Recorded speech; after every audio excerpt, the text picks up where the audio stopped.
VSR company मालक VK Singh यांची चौकशी झालेली आहे। चौकशीवर आमदार रोहित पवार यांनी सवाल उपस्थित केले आहेत। VK सिंग यांना चौकशीला बोलावलं होतं की शाही पाहुणचाराला, असा सवाल रोहित पवारांनी उपस्थित केलाय।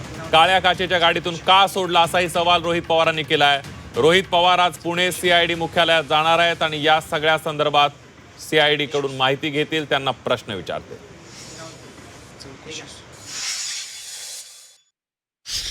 2023ला एकनाथ शिंदे साहेबांचं विमान जे महाराष्ट्रातून म्हणजे मुंबईतून ते उडालं, बहरेनला गेलं, बहरेनवरनं मी इराण आणि इराकच्या काय गोष्टी सांगितल्या, तिथेही VK सिंगचंच विमान होतं आणि ते एक फार मोठा गोंधळ त्या ठिकाणी तिथं झाला होता। त्याच्यामध्ये एकनाथ शिंदे साहेब ज्या विमानात होते ते विमान इराणच्या गव्हर्नमेंटकडनं नाही तर त्या डिफेन्सकडनं हे पाडण्यात सुद्धा येऊ शकलं असतं। आणि इथं दादांचा ॲक्सिडेंट त्याच्याच विमानात झाल्यानंतर बरेच पुरावे हे VK सिंग नाही तर त्याच्या मागे असणारी जी काय कॉन्स्पिरसी हे देऊन सुद्धा VK सिंगला जर वाचवलं जात असेल तर VK सिंगच्या पाठीमागे खूप मोठा हात आहे, हे सुरुवातीपासून आम्ही सांगत आहोत। अनेक मोठ्या नेत्यांची नाही तर त्यांच्या जवळच्या व्यक्तींची विमानं VK सिंग स्वतःच्या कंपनीच्या माध्यमातून उडवतो।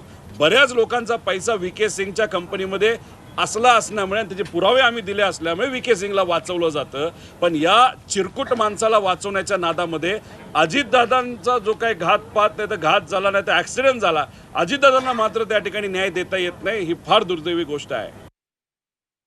आज संध्याकाळी 4 वाजता मी CIDला जाणार आहे। माझ्याकडे जे काही कागदपत्र नवीन आलेले आहेत मी त्यांना ती देईलच, पण त्याच्याचबरोबर त्यांनी आम्हाला सांगितलं होतं AIBचा रिपोर्ट हा आल्यानंतर आम्ही FIR करू।